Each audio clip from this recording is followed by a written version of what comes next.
Depression doesn't have a face. My husband, when he passed, he was at his prime. He was at his best. He did not look like someone suicidal. He did not look depressed. I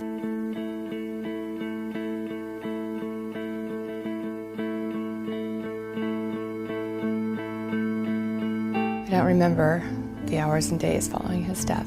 It's all a blur to me. My wonderful brother was gone. It was the strongest blow that I have ever felt in my life. It just felt like I didn't deserve to breathe because he was never going to take a breath again.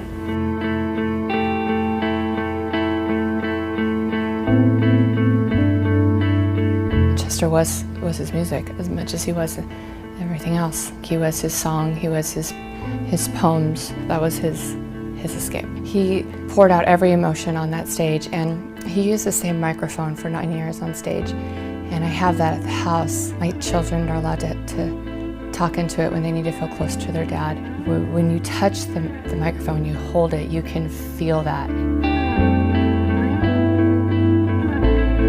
He was so excited about the new album. He'd shared some songs with us. Just seemed so full of life. He had struggled with suicide ideation for years, even before we met, and I knew about that. However, when he left us, it was completely unexpected.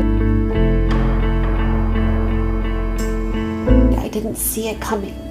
I didn't expect. There was no anticipation. And I just remember feeling so empty. And I've never felt that empty and hopeless myself. And just feeling like I didn't deserve to see the sunrise ever again, because he was not going to experience that. There is no, you get over it. It's wrong. Reality changes. I started reaching out to people on Twitter. They were reaching out to me, fans, thousands of them, feeling hopeless. They themselves were wanting to do self-harm, and I felt helpless because I didn't have the emotional bandwidth to help them. So I started retweeting their tweets and asking other people in the Twitter community to lift each other up, to offer support. That helped me get through some of my darkest times.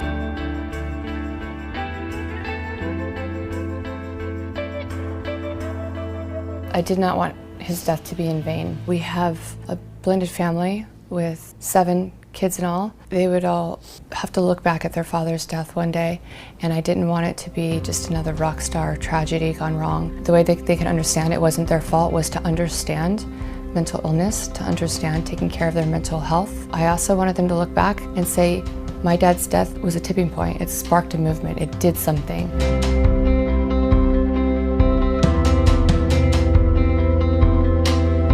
What I really want to get across is that even though you may think somebody's doing good and they look good, or you may look good and you're trying to portray everything's okay, it's okay to not be okay, and it's okay to have to work at that every day.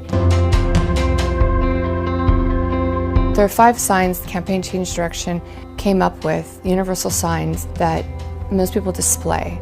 And one of them is change in personality, agitation, withdrawal, hopelessness, and decline in personal care. And that could be to any varying degree. If you see somebody's acting different that you love, reach out, ask if you're okay, offer support. I'd like for the world to understand that we all have mental health. It's a varying degree of where we are, but there should be no stigma around the words mental health. And without that stigma, I think that the shame and the secrecy would go away. That secrecy is what's killing us.